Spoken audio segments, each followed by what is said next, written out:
अनंत शक्ति है। आप लोग बुद्धिजीवी हो, थोड़ा ध्यान से सुनो बात। हमारे यहां शब्द की महिमा गाई गई। एक व्यक्ति सो रहा है, किसी ने आवाज लगाई, रामलाल जी, रामलाल जी। हाँ, उठ पड़ा। 2-3 बार आवाज लगानी पड़ी। अरे भाई, हमने 3 बार आवाज लगाई आपको। वो कहता मैं गहरी नींद में सो रहा था। अब विचार करो यहां, अगर वो व्यक्ति सो रहा था तो शब्द सुनाई कैसे पड़ा, और यदि जाग रहा था तो 3 बार आवाज देना कैसे पड़ा। सोते हुए व्यक्ति को 3 बार आपने आवाज लगाई, उठ पड़ा। 2 बार, 4 बार। गहरी नींद होती है तो 2-3 बार जोर से बोलना, और सामान्य निद्रा हो तो एक ही आवाज में। तो सोया हुआ था तो शब्द कैसे सुनाई पड़ा, और अगर जाग रहा था तो 3 बार आवाज क्यों देनी पड़ी। क्या समाधान है आपके पास? देखो, शास्त्र उसका समाधान देते हैं। शास्त्र कहते हैं कि जैसे जल के ऊपर काई होती है, चोई, उससे जल छुप जाता है। ऊपर से पत्थर फेंको तो वो काई हट जाती है, जल दिखाई देने लगता है।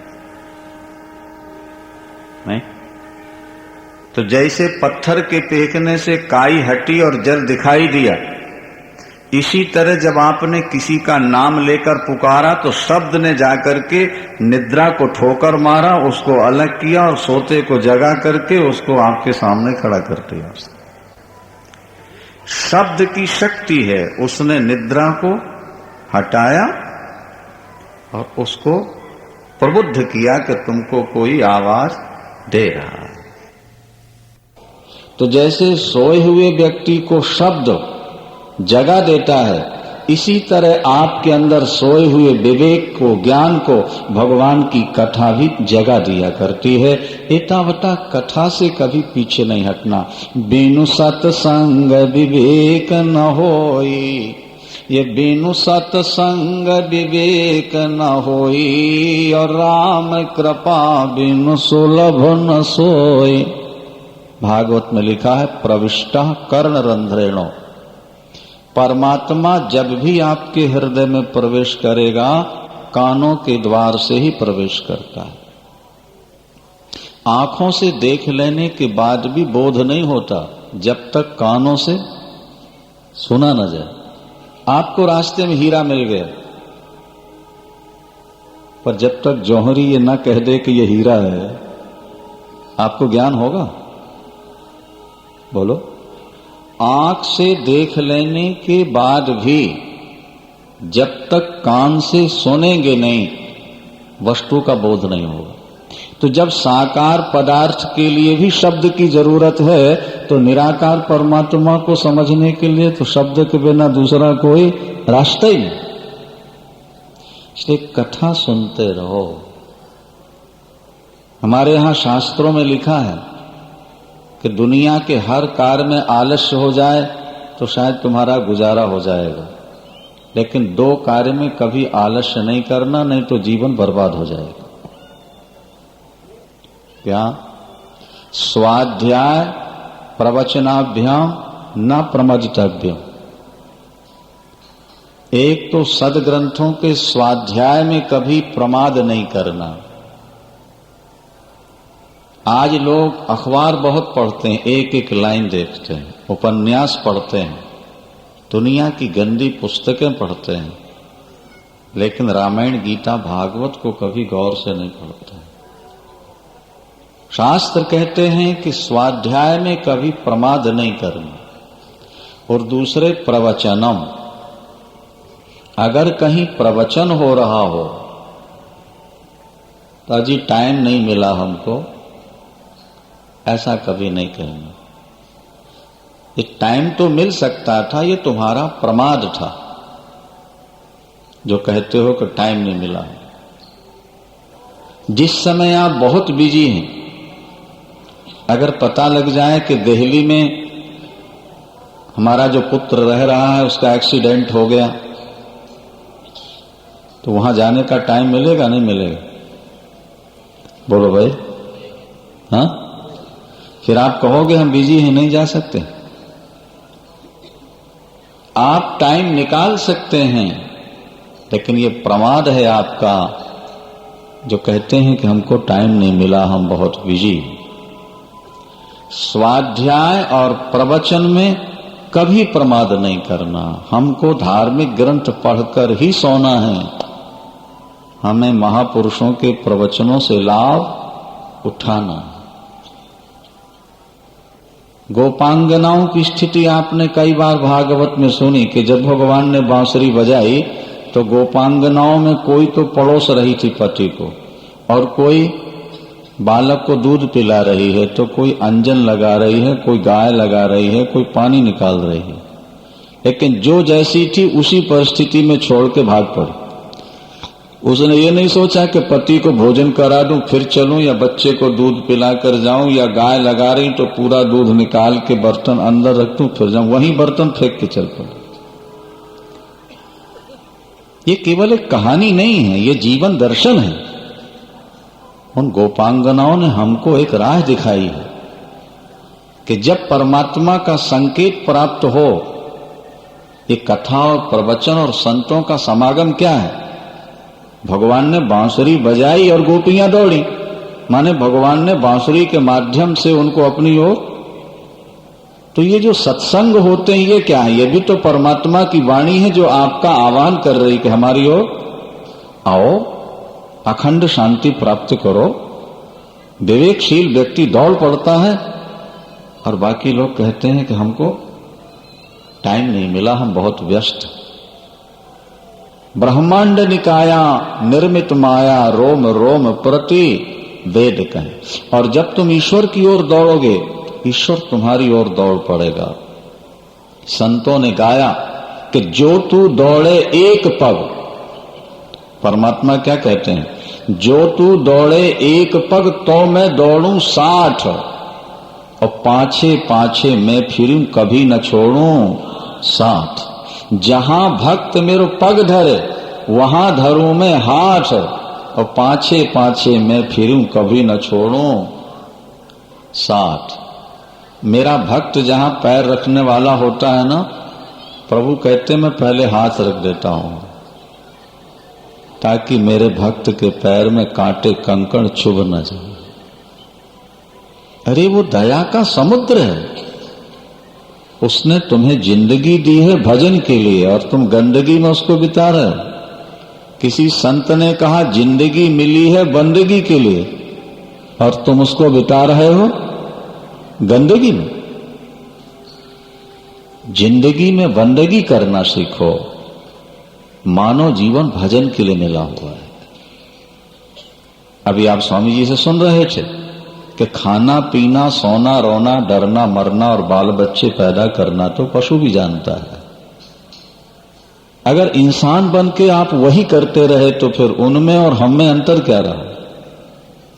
बल्कि गोस्वामी तुलसीदास जी तो कहते हैं कि उन व्यक्तियों से गधे कुत्ते शुअर अच्छे हैं जो नर्तन पाकर भगवान का भजन नहीं करते, परोपकार नहीं करते, दया और धर्म जिनके जीवन में नहीं। ते ही ते खर शूकर स्वान भले। क्या खर माने गधे को कहते हैं।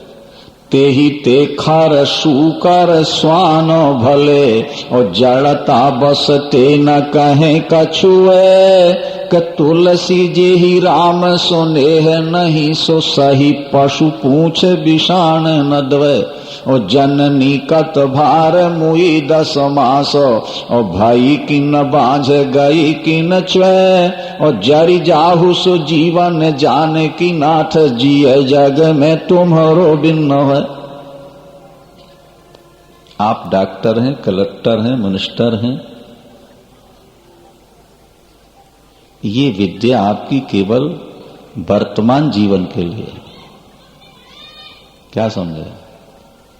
केवल इस जीवन को सुखी बना सकती है आपकी विद्या।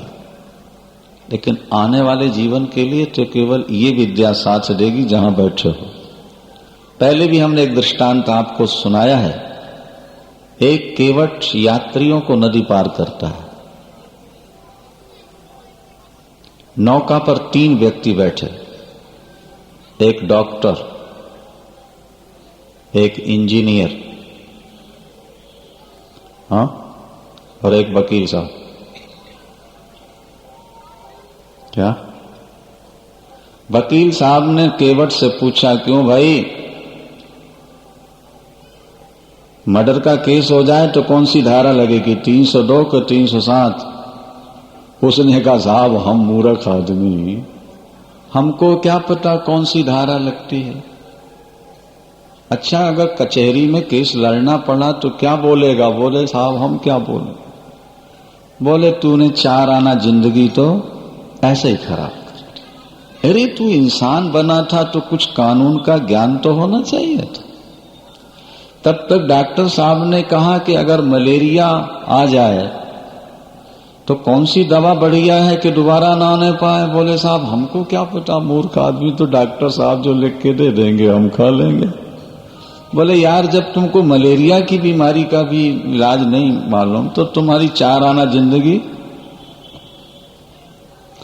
इंजीनियर महोदय बोले कि अगर 12x14 का कमरा बनाना हो केवट साहब, तो कितनी ईंट, कितना रोड़ा, कितने सीमेंट, कितना लोहा लगेगा, बता सकते हो? बोले, साहब हमको क्या पता, हमारा तो काम नौका चलाने का पार। अरे बोले, 4 आना जिंदगी।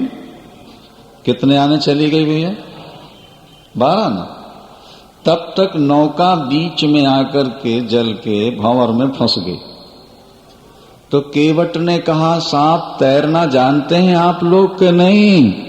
नौका डूबने वाली है। अरे बोले, भैया तोबा तोबा, हमको तैरना नहीं आता। तो केवट ने कहा, साहब हमारी तो 12 आना गई, आपकी तो 16 ही आना गई। मारी छलांग, वो किनारे पहुंच गया और तीनों डूब गए।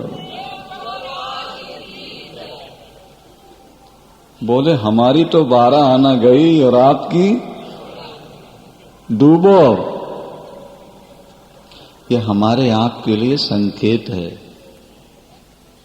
तुम दुनिया के कितने बड़े ऑफिसर बन जाओ, कितने रुपया कमाने वाले बन जाओ, लेकिन अगर भावसागर पार होने की विद्या तुम्हारे पास नहीं है तो तुम्हारी सारी जिंदगी बेकार।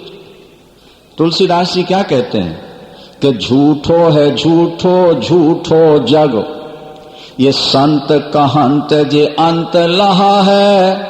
और ताही 66 कोटिक संकट काढ़त दंत करंत हाहा है। और जाने पनी को गुमान बड़ो, ध्यान से सुने शब्दों को, ये जाने पनी को गुमान बड़ो, पर तुलसी के विचार गंवार महा है। और जान की जीवन जान न जान, तो जान कहावत जानो कहा है। तुम दुनिया की दृष्टि में बुद्धिमान हो सकते हो, अपनी दृष्टि में बुद्धिमान हो सकते हो, लेकिन अगर तुमने ईश्वर जीवन में जानकी नाथ को नहीं जाना तो तुमने कुछ नहीं जाना। ईश्वर को नहीं जाना तो कुछ नहीं जाना। और ईश्वर को तुमने समझ लिया तो तुम अंगूठा छाप भी डॉक्टरेट की उपाधि वालों से बढ़िया हो। क्या समझ? वो सबरी धन्य हो गई जो अपना नाम भी नहीं लिख सकती थी। वो मीरा कृतकृत्य हो गई, वो गोपांगनाएं, वो प्रहलाद और ध्रुव धन्य धन्य हुए जिन्होंने अपना जीवन परमात्मा को समर्पित किया। स्वयंभू मनु और शत्रुपा ने कैसे तप किया आपने सुना प्रातःकाल, और आज परमात्मा उनके सामने खड़ा हुआ है। जो जगत का पालक है आज वो कौशल्या का बालक बन के सामने आ गया है। बोलो सियावर। जगत का पालक वो कौशल्या का बालक है, बालक। व्यापक ब्रह्म निरंजनो, गोस्वामी जी लिखते हैं, व्यापक ब्रह्म निरंजनो और निर्गुण विगत विनोद, सो अज प्रेमा भगति बसो कौशल्या की। अरे कबहू उछंग कबहू बर पलना, ये कबहू उछंग कबहू बर पलना, मातु दुलारे काहि प्रिय ललना। राम लला कभी तो पलने में झुलाती हैं और कभी ऊपर उछालती हैं, कभी गोद में लेकर खिलाती हैं और दुग्ध पान कराती हैं। परमात्मा उनके सामने रो रहा है। सोनी बचन सुजाना रोदन ठाना। भगवान रोए क्यों? ध्यान से बात को समझो। भगवान रोए इसलिए मानो भक्तों से कह रहे हैं, भक्तों अब रोने के लिए मैं आ गया हूं। अभी तक आप लोग रोते रहे, आपका रुदन लेने के लिए मैं आ गया, मैं रो लेता हूं और आप लोग हंस लो। मेरी हंसी आप ले लो, अपने आंसू मुझे दे दो। प्रभु रो रहे हैं और लोग आनंद में खुशियां मना करके नाच रहे हैं, गा रहे हैं, बाजे बजा रहे हैं। परमात्मा तो भक्तों के आंसू लेने आता है, परमात्मा तो भक्तों का दुख लेने आता है और अपना सुख देने के लिए इस धराधाम पर नर लीला करते हैं। प्रभु बड़ों का यही बड़प्पन है कि वो दुख लेते हैं और सुख को बांटा करते हैं। जो अपने जीवन में सुख बांटना जानता है, नहीं समझ में आई बात? हमारे यहां देवता किसको कहते हैं? देवता शब्द का अर्थ क्या है? जो दूसरों को देता रहे सुख और शांति, अन्न और पानी, उसका नाम। और असुर किसको कहते हैं? अशुषु प्राणोपलक्षित अनात्म शरीरेषु ये रमंती ते असुरा। जो अपने शरीर के भरण पोषण में ही मस्त रहता हो, अपने शरीर के लिए नाना प्रकार के पाप करता हो, उसका नाम असुर है। और सुर, देवता का नाम सुर भी है। बोले सुष्ठु परमात्मनि रमनते ये ते सुरा। जो परमात्मा में रमण करें वो सुर, और जो शरीर में ही लगे रहें वो असुर। हमारे आपके बीच में सुर और असुर बैठे हुए हैं, ये ध्यान रखना। जो समाज को देते ज्यादा हैं, लेते थोड़ा हैं, वे देवता हैं। और जो समाज को दुख ज्यादा देते हैं, नहीं, अपना सुख नहीं बांटते, वो असुर कहलाते हैं। तो आज परमात्मा का अवतरण हुआ। परमात्मा का अवतार जगत को तारने के लिए होता है, जगत के मंगल के लिए होता है। महाराज रामायण में लिखा कि जब प्रभु राम 12 बजे दिन को प्रकट हुए, वहां भरत, लक्ष्मण और शत्रुघ्न प्रकट हुए, चारों भाई। तो अवध में ऐसी खुशी मनाई गई कि 12 बजे दिन को भी संध्या हो गई। संध्या इतना गुलाल उड़ाया गया, इतना गुलाल उड़ाया और इतना ज्यादा धूप जलाया गया कि धूप का तो बादल सा हो गया और गुलाल उड़ी तो उसमें लालिमा हो गई। तो ऐसा लगा कि जैसे सायंकाल का समय हो गया। सियावर। क्योंकि जब सूर्यास्त होने लगता है तो लालिमा आ जाती है, तो बादल लाल लाल नजर आए लगा, सूर्य अस्त होने जा रहा है। ऐसा लगता है कि संध्या भगवती भी दर्शन करने आई थी, रात्रि देवी दर्शन करने आई, लेकिन सूर्य को देख के सकुचा गई तो संध्या बनी। एक और बड़ी सुंदर बात लिखी है, समझ लो जरा। 1 महीने का 1 दिन हुआ था जब प्रभु राम प्रकट हुए, तो शिशुमार चक्र की गति रुक गई।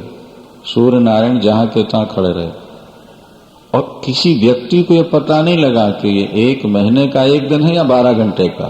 मास दिवस कर दिवस भा ओ मरम न जाने को, रवि समेत रथ ठाक यो निशा कवन विधि होय। 1 महीने का 1। मानो सूर्य नारायण भी राम जन्मोत्सव देख रहे थे, अवध का आनंद। भगवान शंकर कहते हैं, पार्वती मैंने तेरे से चोरी की नहीं, जाना था अवध, और तुझसे बोल गया कि जा रहा हूं नीलगिरी, और काकभुसुंडी को लेकर अयोध्या चला गया और वहां जाकर ब्राह्मण बन गया और जगह जगह आप बधाई बज रहे थे, हाँ, जय जय श्री रामचंद्र अवध के दुलारे, अवध के दुलारे, जय जय श्री।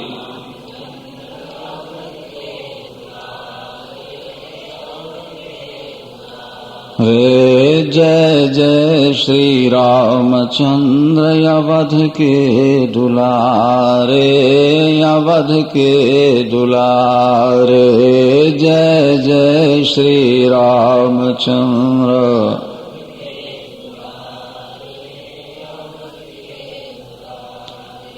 अवध के दुलारे प्यारे, अवध के दुलारे, अवध के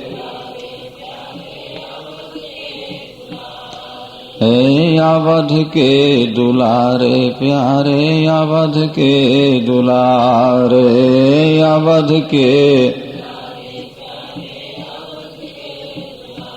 रे, जय जय श्री रामचंद्र, जय जय श्री रामचंद्र अवध के दुलारे, अवध के दुलारे, जय जय।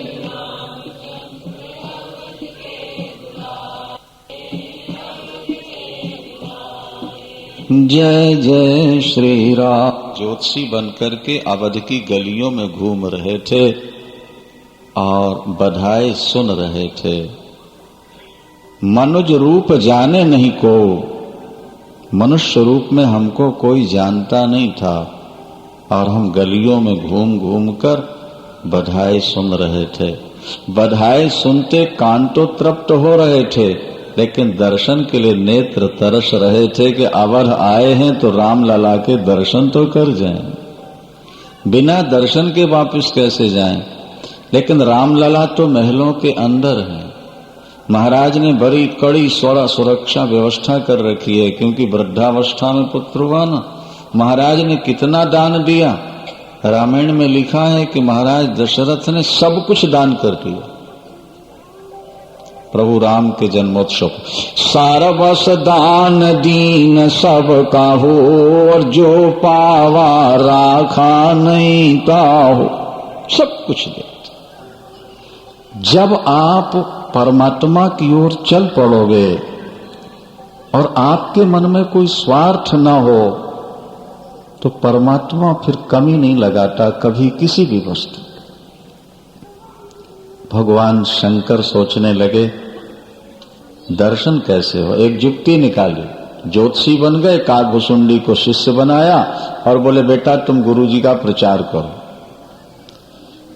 नहीं, चेले ही गुरु को ऊपर उठाते हैं और वही गुरु को, ये ध्यान रखना। लायक शिष्य होते हैं तो गुरु की महिमा गा गा करके ऊपर उठा ले जाते हैं, और नालायक हो जाए तो नीचे ले आए। बोले बेटा बिना चेलों के गुरु का प्रचार नहीं होता है ना। गुरु स्वयं कहे हम बड़े हैं तो उसका अभिमान हो। तुम जाओ। काकभुसुंडी निकले और हमारे गुरुजी भविष्य वक्ता है, 100 जन्म का हाल बता सकते हैं। फिर क्या बात थी, लोग हाथ दिखाने लगे। और भगवान शंकर तो फिर शंकर ही है ना, तीनों भूत भविष्य वर्तमान। और जब बताना प्रारंभ किया तो वो बात चलते चलते कौशल्या माँ तक पहुंच गई। तो कौशल्या माँ ने कहा कि जल्दी बुला ले आओ उनको, अपने ललन का हाथ दिखाए दें, क्या भविष्य लिखा हुआ है। एकदम दासी दौड़ के आई, काकभुसुंडी से कहा कि गुरुजी को पिछले दरवाजे से, क्योंकि आगे तो भीड़ भाड़ बहुत है ना। काकभुसुंडी दौड़े दौड़े आए, बोले गुरुजी बात बन गई। वह माँ कौशल्या माँ ने आवाहन किया, पिछले दरवाजे से गए, आसन दिया और बैठा। गोस्वामी जी लिखते हैं गीतावली में, अवध आज आदमी एक आयो, बूढ़ो बड़ो प्रमाणिक ब्राह्मण, शंकर नाम सुनाए। सुन शिशु बचन, कौशल्या भीतर भवन बुलाए। आसन दे, आसन दिया, पूजन हुई। और मेले चरण चारि चार्यो सुत। क्या? मेले चरण चार चार्यो सुत और माथे हाथ देवाए। कौशल्याम्मा ने चारों पुत्रों को लाके चरणों में प्रणाम कराया। बोले महाराज सिर पर हाथ। तपस्वी का हाथ सिर पर पड़े, पीठ पर पड़े तो प्रणाम करने वाले का मंगल होता है। भगवान शंकर गदगद हो गए। हमारे प्रभु दयालु, हाँ कैसी माँ को प्रेरणा दे दी, सिर पर हाथ रखा। अरे मैं तो चरणों का जल सिर पर लिए घूम रहा हूं और आज हाथ भी रखना पड़ रहा है मुझे करके। देखो तो क्या आपकी लीला है। कौशल्याम्बा ने कहा बाबा हाथ देख के जानते हैं आवरे मैया 100 जन्म का हाल बता दो। देखो बड़ी सुंदर बात लिखी गोस्वामी जी ने। गोस्वामी जी लिखते हैं कि भगवान शंकर गोद में ले लिए राम को और एक एक रेखा देखते हैं। देखने की क्या जरूरत है, भगवान शंकर से कुछ छुपा है क्या? लेकिन वो रेखाओं के बहाने भगवान के एक एक अंग का दर्शन और स्पर्श का आनंद ले रहे थे। और कैसे किन किन तपस्याओं से, किन किन आराधनाओं से भगवान प्रकट हुए ये सुनाया। इसके बाद इनके द्वारा कैसे ताड़का वध होगा, कैसे विश्वामित्र के यज्ञ की रक्षा होगी, ये कैसे धनुष तोड़ेंगे और सिया के साथ विवाह कैसे। बस इससे आगे नहीं, क्योंकि इसके आगे तो वनवास है। अगर वनवास सुना दूंगा तो मां आज से रोना प्रारंभ कर देगी। मैं सुख देने और लेने आया हूं, दुख देने नहीं आया। इसलिए जो सुख देने की बात वो तो सुना दी, लेकिन जो बात दुख देने वाली उसको छुपा दी। समझदार व्यक्ति वही है जो दूसरे को सुख देने वाली बात करे। और कुछ लोगों का स्वभाव होता है कि ऐसी चटकीली भड़कीली बात कहेंगे कि सामने वाले को सुन करके थोड़ा पीड़ा हो, चौंक जाए। ये आदत बहुत गंदी है। कई लोगों को हमने देखा, बात छोटी सी होगी लेकिन उसको लंबी करके सुनाए क्या है? और बाद में कहेंगे कोई बात नहीं, चिंता नहीं, मैं सब ठीक कर लूंगा। बोलो सिया नहीं। आप समस्या उलझी हुई तो हमें सुनाते हो, आपने समस्या सुलझाई कौन सी ये तो हमें सुनाओ। बोलो सियावर। क्या भैया? भगवान शंकर ने सोचा वही बात सुनाओ जिससे मां प्रसन्न हो जाए। कौशल्या मां बड़ी प्रसन्न हुई, बहुत कुछ दान दक्षिणा। ज्योतिषी बने थे तो लेना पड़ा, पर मन में तो यही था कि दर्शन से बड़ी दक्षिणा और क्या हो सकती है मां। भगवान शंकर वापिस आए। गुरुवर वशिष्ठ ने आकर भगवान का नामकरण संस्कार किया है। बड़ी सुंदर बात लिखी है। विस्तार का समय नहीं है ना, रामायण का विस्तार करें तो 24 कैसेट में तो क्या 100 कैसेट में भी पूरे नहीं हो पाएगा, समझे क्या नहीं? तो वहां लिखा है कि जब गुरुवर वशिष्ठ आए और भगवान राम का दर्शन किया ना भैया, नाम रखने आए थे ना, बोले नहीं पाए, आंखों से छर छर आंसू निकल आए। महाराज दशरथ को ऐसा लगा कि शायद कोई ग्रह अनुकूल नहीं है, कुंडली में कोई ग्रह अनुकूल नहीं है, इसलिए गुरुदेव बताने में संकोच करते हैं। तो महाराज ने कहा गुरुदेव मैं अपना सारा राज्य निछावर कर सकता हूं, जो अनुष्ठान आप बताएंगे मैं कराऊंगा, आप बताने में संकोच न कीजिए, नाम रखिए और ग्रह कैसे हैं बता दीजिए। वशिष्ठ जी ने कहा राजन सही बताऊं क्या? बोले हाँ गुरुदेव बताइए। बोले मैं आया तो था इनका नाम रखने, लेकिन इनकी सुंदरता देखकर मैं अपने नाम भूल गया, मुझे यही पता नहीं लगा मेरा नाम क्या है, इनका नाम कैसे बताऊं तुम्हें, मैं तो किसी और आनंद में डूब गया। ये इतने सुंदर हैं तुम्हारे राम, इनका दर्शन करते मैं आनंद में डूब गया। जैसे सूरज प्रकाश का केंद्र है, चीनी मिठास का केंद्र है, समुद्र जल का केंद्र है, इसी तरह परमात्मा आनंद का केंद्र है। परमात्मा और आनंद ये दो अलग अलग तत्व नहीं है। और समझ लीजिए ध्यान लगा के, जिसको हम ईश्वर कहते हैं उसी का दूसरा नाम आनंद है, और जिसे हम आनंद कहते हैं उसी का नाम ईश्वर है, राम। एक थोड़ा वाल्मीकि रामायण की बात भी आपको सुना दें।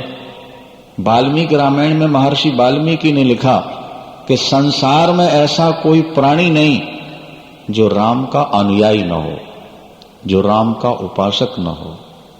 शिष्यों ने कहा यह तो एकदम गलत है। क्यों? रावण तो प्रत्यक्ष विरोध कर रहा है, शत्रु बना बैठा है, और आप कहते हो कि ब्रह्मांड में कोई व्यक्ति नहीं जो राम का अनुयायी न हो, प्यार न करता हो। वाल्मीकि ने कहा ये मेरे शब्द नहीं है, मैं तो अनुवादक हूं। क्या? वकील धारा का निर्माण नहीं कर सकता, धारा की व्याख्या कर सकता है। क्या समझे आप?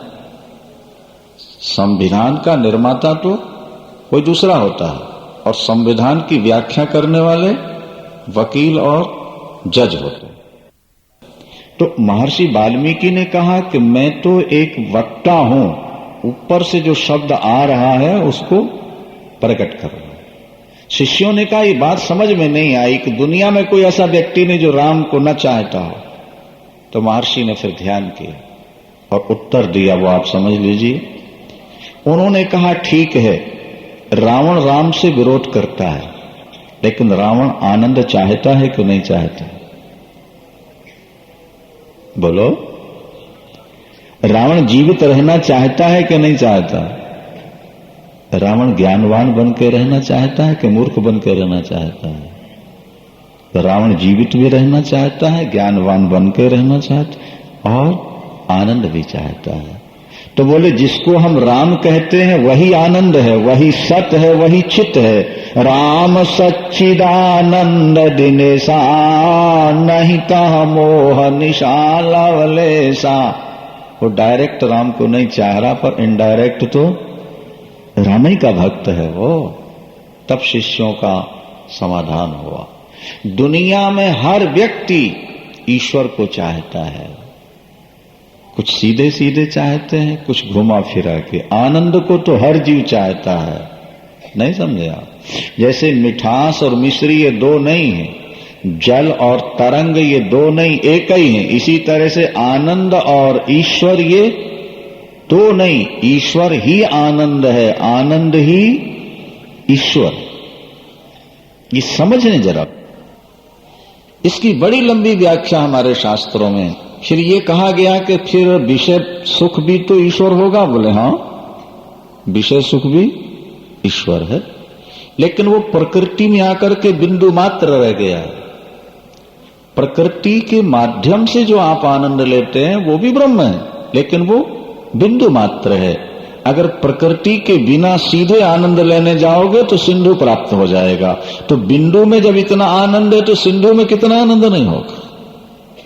देखिए चौपाई क्या लिखी, जो आनंद सिंधु सुख राशि, जो आनंद सिंधु सुख राशि, उसी करते त्रैलोक सुपासी, सो सुख धाम राम यस नामा, और अखिल लोक दायक विश्रामा। परमात्मा आनंद सिंधु है, और प्रकृति में आनंद सिंधु का एक बिंदु है। प्रकृति के माध्यम से बिंदु मिलेगा, और सीधे सीधे परमात्मा की ओर चलोगे तो आनंद का सिंधु आपको प्राप्त हो जाएगा। लक्ष्मण, लक्ष्मण का अर्थ होता है जिसका मन लक्ष्य की ओर बढ़ जाए, वे लक्ष्मण शेष के अवतार। और भगवान विष्णु के अवतार हैं भरत। भरत का नाम ले लो या भगवान नारायण का नाम ले लो, एक समान। जो भरत का नाम जपते हैं वो भूखे कभी नहीं मरते हैं। विश्व भरण पोषण कर जोई, विश्व भरण पोषण कर जोई, ताकर नाम भरत अस। जिसके स्मरण से शत्रुओं का नाश हो जाए वो है क्या है? शत्रुघ्नो, शत्रुन हंतीति शत्रुघ्नो, जाके सुमिरन तेरि पुनाशा, तो नाम शत्रुहन वेद प्रकाशा। लक्ष्मण का चिंतन करोगे तो मन लक्ष्य की ओर चला जाएगा। लक्ष्य क्या है जीवन का? राम। और भरत का चिंतन करोगे तो भूखे कभी नहीं मरोगे। और रिपुसूदन शत्रुघ्न का स्मरण करोगे तो शत्रु नहीं रह जाएगा। आप कहोगे बाहर हमारा कोई शत्रु नहीं, तो अंदर तो बैठे ही हैं काम क्रोध लोभ मोह, वो तो बहुत बड़े शत्रु हैं, वो समाप्त हो जाएंगे।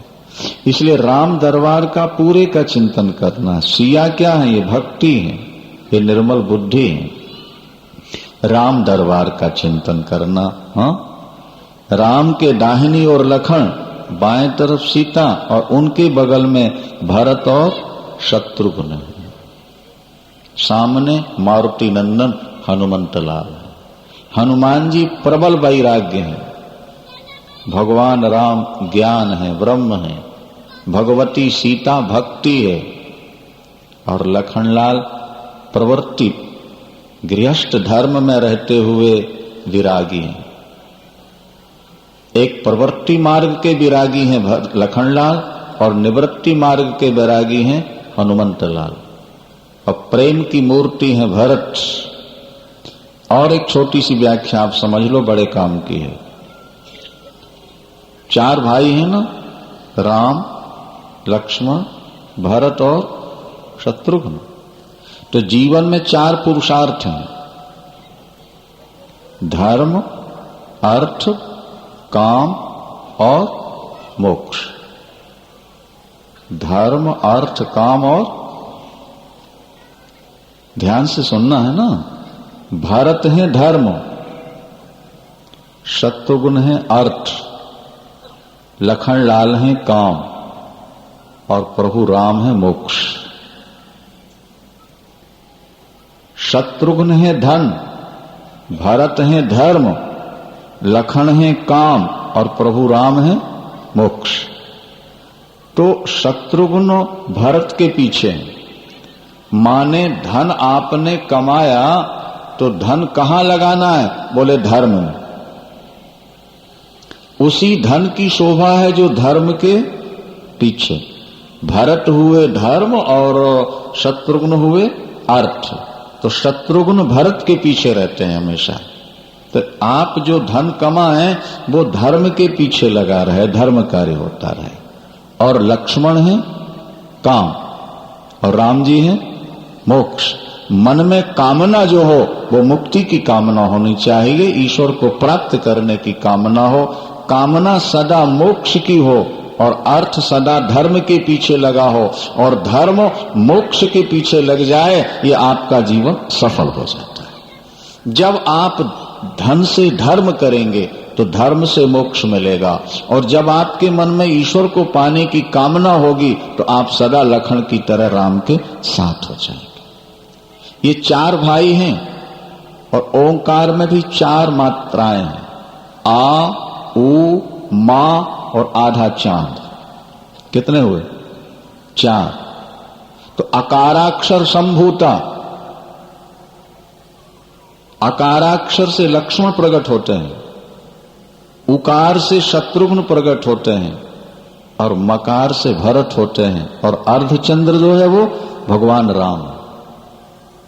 तो जो लोग ओंकार की उपासना करते हैं, उस परम तत्व को पाना चाहते हैं, इन 4 भाइयों का भजन पूजन चिंतन की कथा श्रवण करने वाला तुरीय अवस्था में पहुंच जाएगा, परमात्मा को प्राप्त कर जाएगा। ये 4 ओंकार स्वरूप, 4 के 4। इसलिए राम दरबार का चिंतन करना, परमात्मा का चिंतन, परमात्मा की कथा श्रवण करना, बड़ी गहरी व्याख्याएं हैं। आज लोगों को ना तो उतना सुनने का टाइम है और ना सुनाने का समय रह गया। अब तो सीधी सीधी बातें लोग सुनना ज्यादा पसंद करते हैं, लेकिन इन बातों को अगर समझ लिया जाए तो आपका भजन ज्यादा दृढ़ हो जाएगा। समझकर जो भजन किया जाता है उसमें भाव ज्यादा बनता है। तो भगवान राम ब्रह्म है, ये ओंकार के ही स्वरूप है। ये चार अवस्थाएं होती हैं, जागृत, स्वप्न, सुषुप्ति और समाधि, तुरीय। जागृत के स्वामी हैं लखन, स्वप्न के स्वामी हैं शत्रुघ्न और सुषुप्ति के स्वामी हैं भरत और समाधि के स्वामी हैं राम। अगर आप चारों का चिंतन करते रहेंगे तो आपका जागृत सफल होगा, आपका स्वप्न सफल होगा, आपकी सुषुप्ति सफल होगी और अंत में आप अनायास तुरीय अवस्था में समाधि में प्रवेश कर जाएंगे, अगर परमात्मा का ठीक ठीक चिंतन आप करते हैं। भगवान राम का नामकरण हुआ है, उसके बाद में भगवान राम बड़े होने लगते हैं और जब वो पैदल चलना सीखते हैं तो कौशल्याम्बा अंगुली पकड़ के भगवान राम को चलना सिखाती है। जो सारे जगत को गति मति स्थिति देता है, आज कौशल्याम्बा उनकी अंगुली पकड़ के चलना सिखाती हैं। पैरों में भगवान के नूपुर हैं, कमर में करधनी है, पीली झंगुलिया है, गले में बग नखा है, घुंघराले घुंघराले बाल, चांद जैसा मुखारबिंद। मैया ने बड़ा सुंदर काजल लगाया है और डिठौना भी लगा दिया। माताएं काजल लगाती, श्रृंगार करती, और थोड़ा सा काला बिंदु भी गाल में, ठोड़ी में, माथे में कहीं लगा देती हैं। ये क्यों लगाती हो? बोले मेरे बेटे को कहीं नजर न लग जाए। क्या? माँ की नजर न लग जाए, दूसरों की तो छोड़ो। कौशल्याम्बा ने भगवान का श्रृंगार किया। भगवान अब थोड़ा थोड़ा चलने लगे तो अंगुली पकड़ के चलना सिखाती। देखो, कन्या का विवाह हुआ और मां बनने की इच्छा जाग उठती। विवाह होते ही मां बनना चाहती है और जब बालक गर्भ में आता है अंदर ही अंदर बहुत प्रसन्न होते। वो दिन कब आएगा जब मैं अपने लाल का मुख देख पाऊं। पुत्र पैदा जब हो जाता है ना, सारी पीड़ा मां भूल जाती है। पुत्र का मुख देख लिया, अब दूसरी इच्छा जाग उठी, ये चलने कब लगेगा? नहीं, फिर इच्छा जागी कि बोलने कब लगे, फिर इच्छा जागती अब पढ़ने कब लगे, अब फिर इच्छा जागी कि बड़ा हो गया तो शादी कब हो जाए, और शादी हो गई तो पोता कब आ जाए। ये क्रम बढ़ता चला जाता है। कौशल्याम्बा भगवान राम की अंगुली पकड़ा के राम को चलना सिखाते हैं। गोस्वामी जी बड़ा सुंदर वर्णन करते हैं, आप लोग सुनिए ना। बोले ठुमक चलत रामचंद्र, अरे ठुमक चलत रामचंद्र, बाजत पैजनिया, बाजत पैजनिया, ठुमक चलत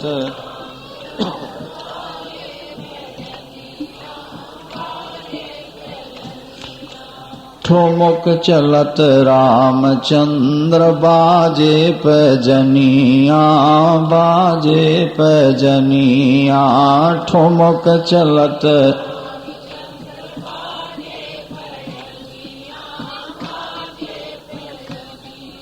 माताएं क्या करती हैं? अंगुली पकड़ के चलाना सिखाती हैं, फिर अंगुली छोड़ा लेती हैं। मेरा बेटा बिना सहारे भी चले। कौशल्याम्बा भी जब अंगुली अपनी छुड़ा लेती हैं तो प्रभु चलते चलते लड़खड़ाते हैं और गिर पड़ते हैं। क्या? तो किल किलाय चलत धाय, मां ने अंगुली छुड़ा ली ना, तो किल किलाय चलत धाय, और गिरत भूमि लटपटाय, तो धाय मातु गोद लेत, दशरथ की रनिया, दशरथ की रनिया, ठुमक चलत।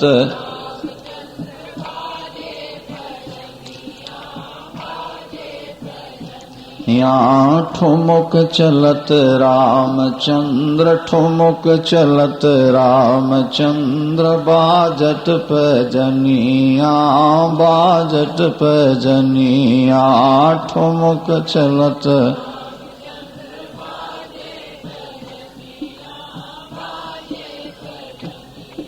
कौशल्याम्बा ने उठा लिया, गिर पड़े न राम, अपनी धोती से धूल पहुंचती हैं।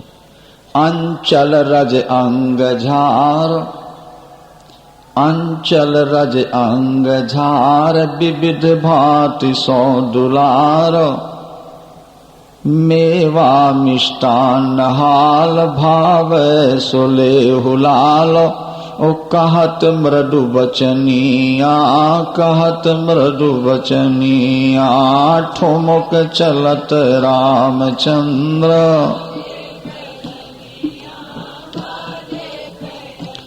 यहाँ ठुमुक चलत रामचंद्र।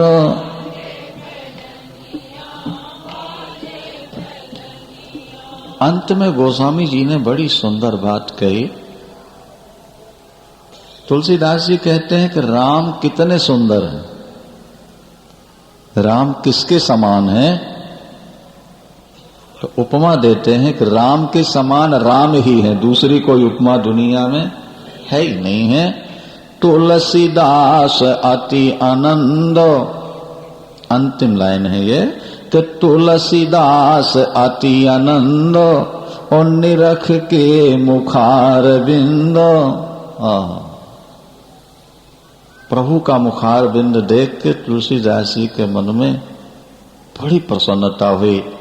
अरे कितने सुंदर हैं, बोले रघुबर के छवि समान, रघुबर छवि बनिया, ठुमुक चलत रामचंद्र।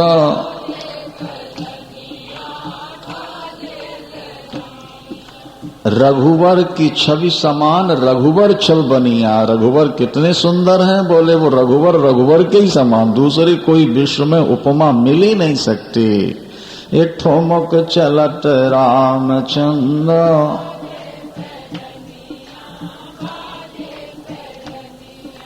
देखो भाई, परमात्मा ने आपको बुद्धि और गला दिया है, तो परमात्मा के मधुर गीत गाने का अभ्यास करो। नहीं, आज पिक्चर के गंदे गंदे गीत याद करके और महाराज बोलते रहते हैं, जिससे दिल और दिमाग दोनों खराब होता है और समय भी बर्बाद होता है। अगर उसकी जगह आप परमात्मा के मधुर गीत याद कर लो और काम करते हुए प्रभु का नाम जपते चलो, तो आपका जीवन धन्य धन्य हो जाए। हाँ, कृष्ण गोविंद गोपाल गाते चलो, काम करते चलो, नाम जपते चलो। कृष्ण गोविंद गोपाल गाते चलो, काम करते चलो, नाम जपते चलो। गोपांगना यही करती हैं, भरतलाल जी भी यही करते हैं। आगे आप प्रसंग सुनेंगे कि भरतलाल जी ने 14 वर्ष तक न तो अपनी पत्नी मांडवी का मुख देखा, न बिस्तर पर लेटे और न भोजन किया। अयोध्या की रक्षा में व्यस्त रहे। अवध भरत का है नहीं, अवध तो मेरे प्रभु राम की है, अयोध्या राम की है, ये संपत्ति राम की है, इसको संभालना मेरा कर्तव्य है। रात्रि में सो जाऊं, कोई राक्षस हमला कर दे, कुछ नुकसान कर जाए, तो मैं प्रभु की संपत्ति उन्हें कैसे लौटा पाऊं। इसलिए न 14 वर्ष भरत सोए, न खाए और न ही पत्नी का मुख देखा। लखनलाल तो वन में जाकर के तप करते हैं, लेकिन भरतलाल घर में रहते हुए तप करते हैं। हाथ में धनुष बाण है। भरत जी की स्थिति क्या है? हाथ में धनुष बाण, हृदय में राम, हृदय में सीताराम, शरीर में रोमांच और मुख में नाम। शरीर के रोम रोम खड़े हैं, हाथ में धनुष बाण है, हृदय में सीताराम का स्वरूप है और मुख में उनका पावन नाम। पुलक गातो, अरे पुलक गातो ही श्री रघुबीरू, जीह नाम जप लोचन नीरो। हमारे शास्त्र ये नहीं कहते कि तुम काम बंद करो, काम करो, खूब करो, लेकिन काम जितना जरूरी है प्रभु का नाम उससे भी ज्यादा जरूरी है। इसलिए काम करते हुए नाम जपने का अभ्यास। कथा क्या है? ये तो एक प्रकार का ट्रेनिंग सेंटर है। यहां जो आप सुनते हैं उसको अपने जीवन में उतारने का प्रयास करें। घर में जाकर के हर समय सत्संग में बैठ के कैसे रह सकता है गृहस्थ व्यक्ति? इसे अपने घर गृहस्थी के लिए भी तो काम करना है, पर यहां आके सीख ले कि घर में रहा कैसे जाता है। कुछ लोग कहते हैं जी भजन करें कि काम करें। हम कहते हैं भरतलाल काम भी करते हैं और भजन भी कर रहे हैं। अर्जुन युद्ध भी कर रहा है और नाम भी जप रहा। युद्ध जैसी विषम परिस्थिति में जहां एक आधे सेकंड की असावधानी प्राण ले ले, भरतलाल बाण भी चलाते हैं और प्रभु का नाम भी लेते हैं। भगवान ने साफ कहा था तस्मात् सर्वेषु कालेषु मां मनुष्मर युद्ध च। प्रातः काल नहीं, सायंकाल ही नहीं, सर्वेषु कालेषु। पार्थ, तुमको हर श्वास में मेरा नाम लेना होगा और उसके साथ युद्ध भी करना है। अर्जुन ने यह नहीं कहा कि युद्ध जैसी विषम परिस्थिति में आपका नाम कैसे लूंगा। उन्होंने कह दिया करिष्ये वचनं तव। क्या कहा? करिष्ये वचनं तव, मैं आपकी आज्ञा का पालन करूंगा। और 18 दिन युद्ध करते रहे, लेकिन कभी वो भूल नहीं पाए अपने प्रभु को। हर समय सामने बैठाल रखा था रथ पर। आपकी किसी भी क्रिया में कोई अवरोध नहीं आ सकता परमात्मा का चिंतन करते हुए। एक बार अभ्यास कर लीजिए। एक सज्जन ने हमसे पूछा, बोले महाराज हम नाम जपने लगे तो काम नहीं होता और काम करने लगे तो नाम नहीं जप पाते, दोनों काम एक साथ कैसे हो? हमने कहा देखो भैया, ये जो टाइपिस्ट होते हैं जब ये सीखना प्रारंभ करते हैं तो पहले तो मैटर देखते हैं आंख से और फिर अंगुलियां रखते हैं। अंगुली रखेंगे तो मैटर नहीं दिखता और मैटर देखने लगे तो अंगुली बंद हो जाती। लेकिन जब वो ट्रेंड हो जाता है तो केवल मैटर देखता रहता है और अंगुली अपने आप उन्हीं अक्षरों पर गिरती है और लिखता चला जाता है। बात समझ में आई कि नहीं?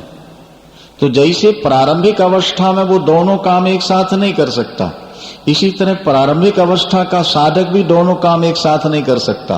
पर जब वो ट्रेंड हो जाएगा भजन करते करते, तो जैसे वो मैटर देखते टाइप करता जाता है, इसी तरह तुम काम करते नाम भगवान का जप लोगे, कोई अड़चन नहीं आ सकती। आवश्यकता है अभ्यास की। पहले अभ्यास थोड़ा बढ़ा। प्रारंभ में लगता है दोनों काम एक साथ नहीं हो सकते।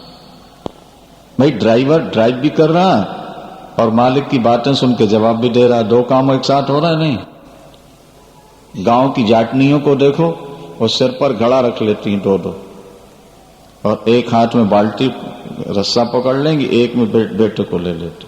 घड़ा नहीं पकड़ती, एक में रस्सा या बाल्टी और दूसरे तरफ बेटे को कोक, और ऊपर दो घड़े। चल रही है कि नहीं?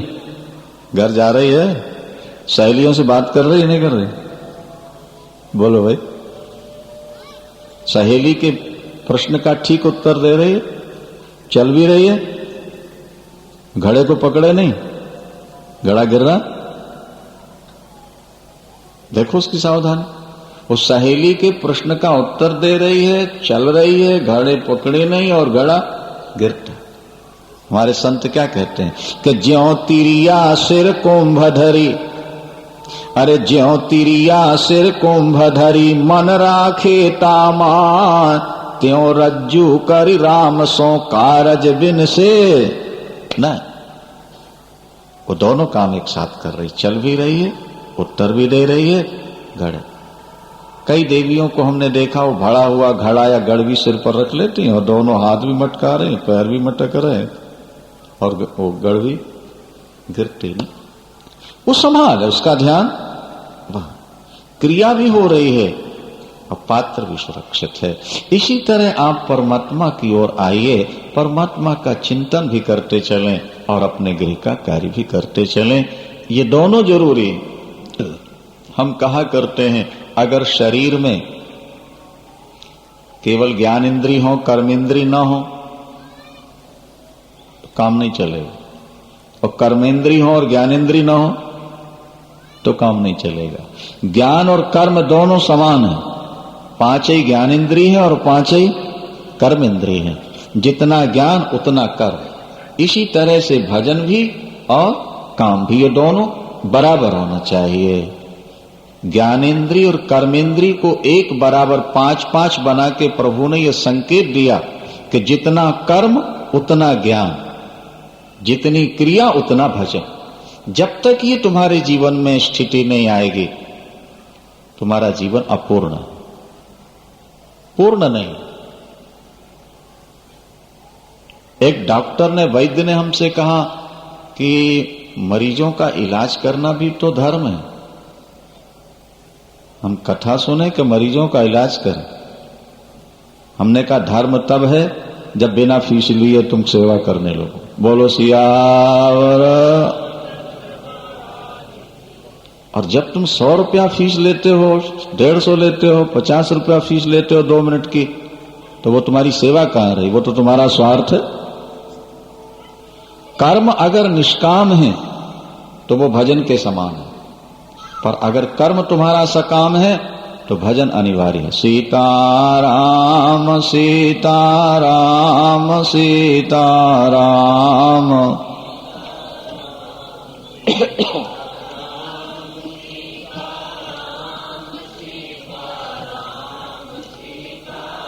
हम राधे श्याम राधे श्याम राधे श्याम राधे श्याम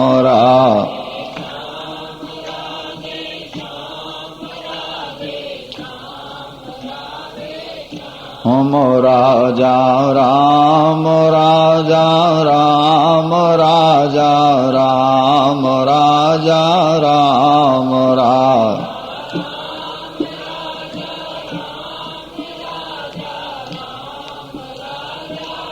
हम सीताराम सीताराम सीताराम सीताराम सीता।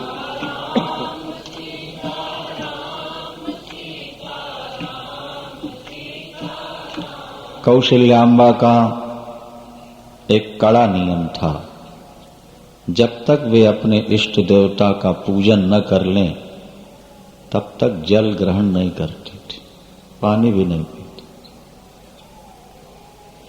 जो व्यक्ति किसी नियम से बंधा नहीं है वो इंसान कहलाने का अधिकारी नहीं। मनुष्य वही है जो किसी भी एक मर्यादा से बंधा हुआ। देखो भाई, मर्यादा नहीं होगी तो लक्ष्य तक नहीं पहुंचोगे। एक नहर निकाली जाती है तो दोनों किनारे उसकी मर्यादा है, अगर वे नहीं टूटेंगे तो पानी लक्ष्य तक पहुंच जाएगा, और वो खंडित हो जाए तो पानी लक्ष्य तक नहीं जाएगा।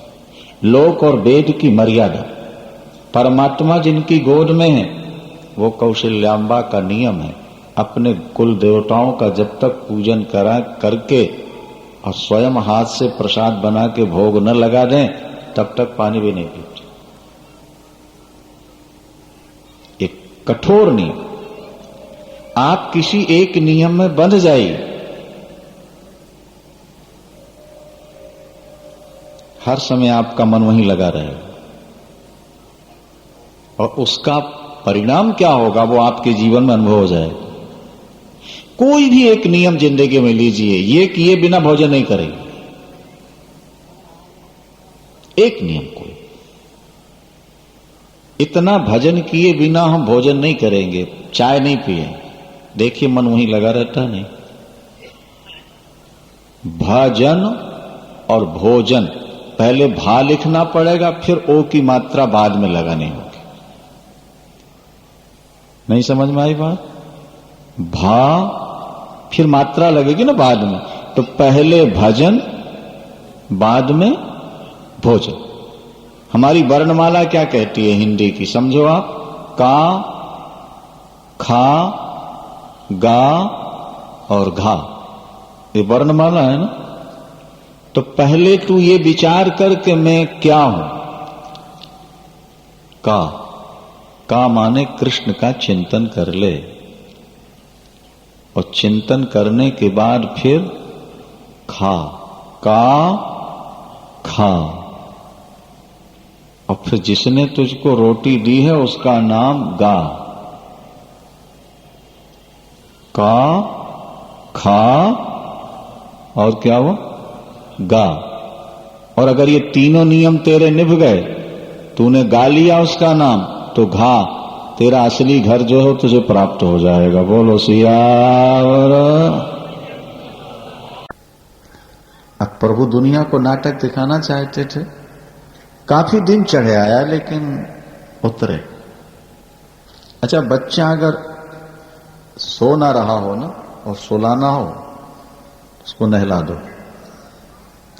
मालिश करके नहला दो और दूध पिलाओ, थपकी दे दो। मैया ने स्नान कराया भगवान, मालिश की। आज सो नहीं रहे, मालिश वालिश की, दूध पिलाया, थपकी देती रही, तो भगवान ने सोचा अब ज्यादा माँ को परेशान नहीं करें भाई, भोजन तो करेंगे। तो जब सो गए राम को क्या सोना था, तो लीला थी, तो पलने में सुला दी और जल्दी जल्दी स्नान किया। स्नान करके अपने कुल देवताओं की पूजा की, इष्ट देवता की पूजा करके प्रसाद बनाने लगी। ललन की आंख न खुल जाए रामलला की, तब तक मैं जल्दी प्रसाद भोग लगाता। अपने हाथ जगन्नाथ होते हैं, बाजार की चीज लाके भोग लगा दो वो भाव नहीं बनेगा, और अपने हाथ से बना करके भोग लगाओ बहुत भाव बनता है। बाजार से माला खरीद के लाके चढ़ा दो वो भाव नहीं बनेगा, और एक एक पुष्प उतार करके माला बना के पहनाओ ज्यादा भाव बनेगा। कौशल्याम्बा ने स्नान कराया, सुलाया और स्वयं स्नान करके पूजन किया। यहां लिखा है देखो, एक बार जननी अनहवाए, एक बार जननी अनहवाए, और करि सिंगार पलना पौढ़ाए। फिर निज कुल इष्ट देव भगवाना, तो पूजा हेतु कीन स्नाना, और कारी पूजा नैवेद्य बनावा, कि आप गई जहाँ पाक बनावा। स्नान नैवेद्य, और नैवेद्य लाके भगवान के सामने रखा। अभी थोड़ा सामान बाकी था, तो अंदर जब लेने गई और लौट के आगे देखा तो राम जी बैठे खा रहे। अरे घबरा गई।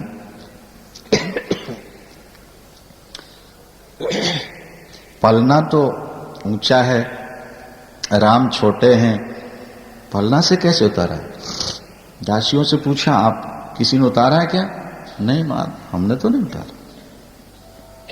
पलने की ओर दौड़ के गई, देखूं तो उतरे कैसे, पर जाके देखा तो राम सो रहे थे पलने में। अरे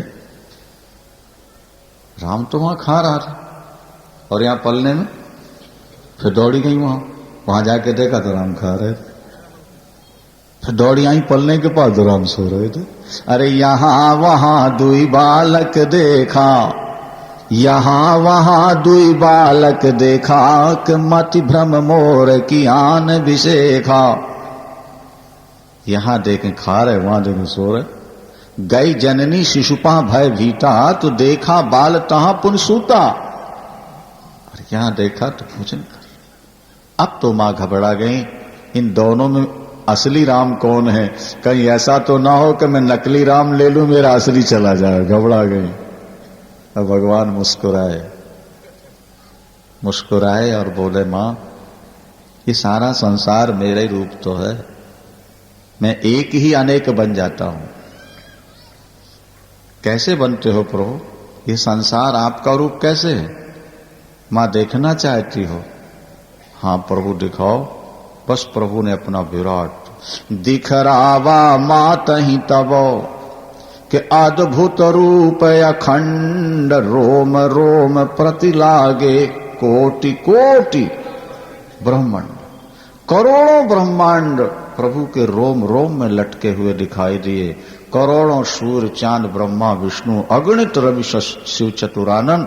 माया जो दुनिया को नचाती हाथ जोड़े खड़ी, भक्ति को देखा जो माया से जीवों को छुड़ाती है। तब तो मां घबरा गई कि जगत पिता मैं सुतकारी माना। अरे ये तो जगत पिता है, मैंने इनको बेटा मान लिया, मुझसे बड़ा अपराध हुआ। भगवान राम ने कहा, मां ये बात किसी को बतानी नहीं, क्योंकि अभी तो रावण को मारना है, उससे पहले तो मैं नर बन के रहूंगा। मां ने कहा जरूर बताऊंगी। भगवान ने कहा मेरी लीला गड़बड़ा जाएगी। तो मां ने कहा फिर आप वचन दे दो कि आपकी माया मुझ पर असर नहीं करेगी, नहीं मेरा जीवन लड़खड़ा जाएगा। आप मेरी बात न कहो, मैं आपकी बात नहीं कहूं।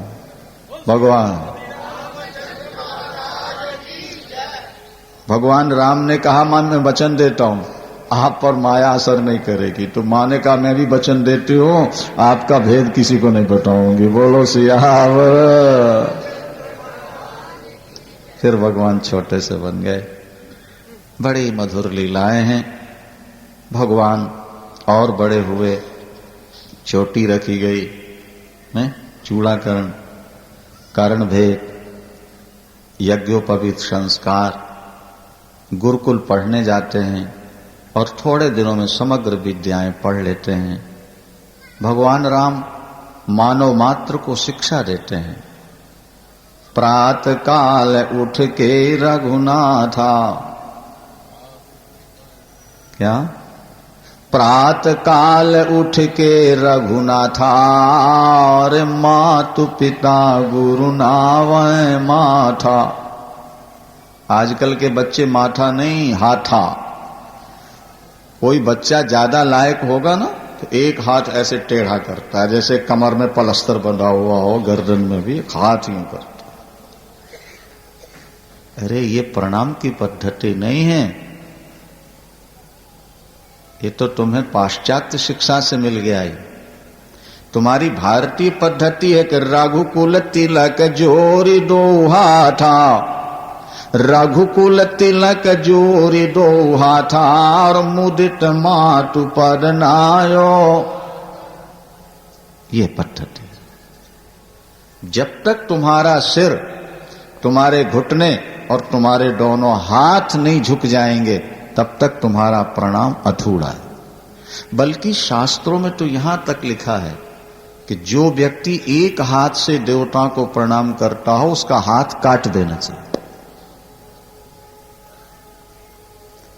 देवता को कभी एक हाथ से प्रणाम, तो मातृ देवो भव, पितृदेवो भव, आचार्य देवो भव, अतिथि देवो भव। माता पिता और गुरु ये कोई मनुष्य थोड़े हैं, ये तो देवता है, तो ईश्वर के रूप में।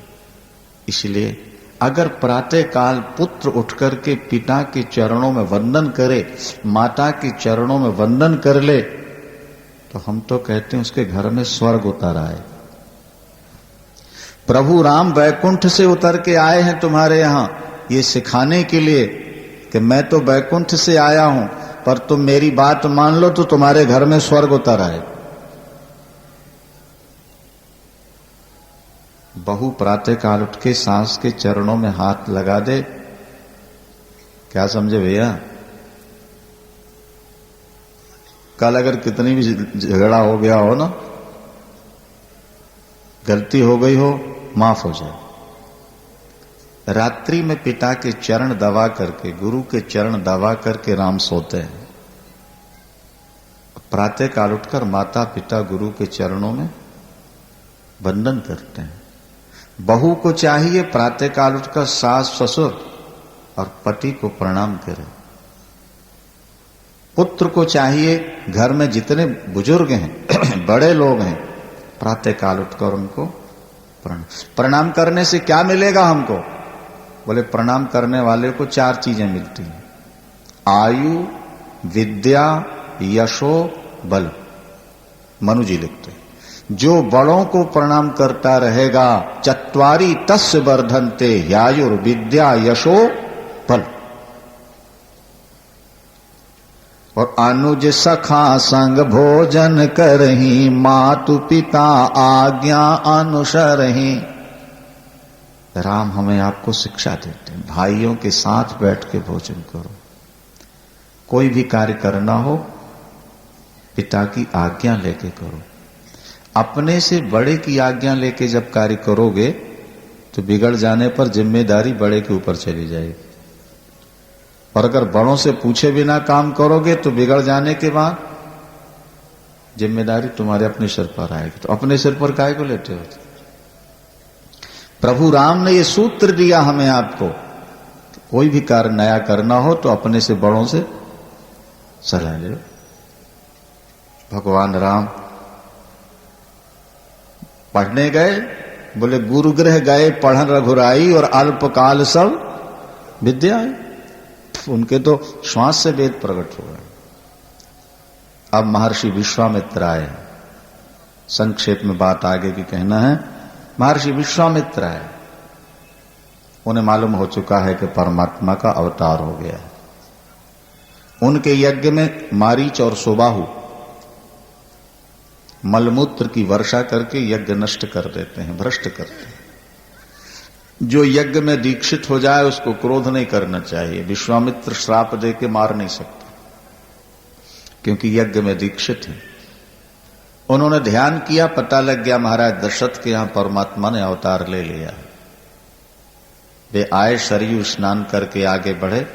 महाराज दशरथ को पता लगा एक परम तपस्वी महर्षि विश्वामित्र मेरे आ रहे हैं। ब्राह्मणों को लेकर के सरयू किनारे पहुंचे, सादर चरणों में वंदन किया, महल में लाकर के उनका स्वागत सत्कार भोजन कराया, और उसके बाद 4 पुत्र लाकर के चरणों में प्रणाम करा। मुनि चारणन मेले सुतचारी, 4 पुत्रों को लाकर प्रणाम कराया। ये माता पिता का कर्तव्य है कि बच्चों को शिक्षा दें, समझाएं, ऐसे प्रणाम करो। माता पिता स्वयं प्रणाम करेंगे तो बच्चों में भी संस्कार बनेंगे। जैसा बड़े लोग करते हैं छोटे उसकी नकल करते हैं। ये आज की बात नहीं, पुराने जमाने की बात थी। एक लड़का खड़े खड़े पेशाब कर रहा था, पड़ोसी ने डांटा, ये जानवरों की पद्धति है, इंसान की नहीं, ऐसा नहीं करना। अच्छा 2-4 दिन बाद देखा फिर वही कर रहा था, फिर समझा दिया, फिर देखा वही कर रहा। उसने चपेट लगाई, चल तेरे पिता से शिकायत कर। हाँ? तो खड़ा खड़ा पेशाब करता। और जब वहां पहुंचा महाराज तो देखा कि बाप छत के ऊपर खड़ा घूम घूम के पेशाब कर रहा था। अरे उसने कहा बेटा मेरे को माफ कर दे, मुझे पता नहीं कि तेरा बाप तुझसे बहुत आगे बढ़ चुका है और उसी के संस्कार तेरे अंदर आए हैं। बड़े जो करते हैं, क्या समझे, छोटों में उसी का असर होता है। हम पहले स्वयं को शिष्ट बनाएं तो फिर दूसरों पर उसके संस्कार अच्छे बनते हैं। ये बात ध्यान रखने की है। यद यदा चरति श्रेष्ठ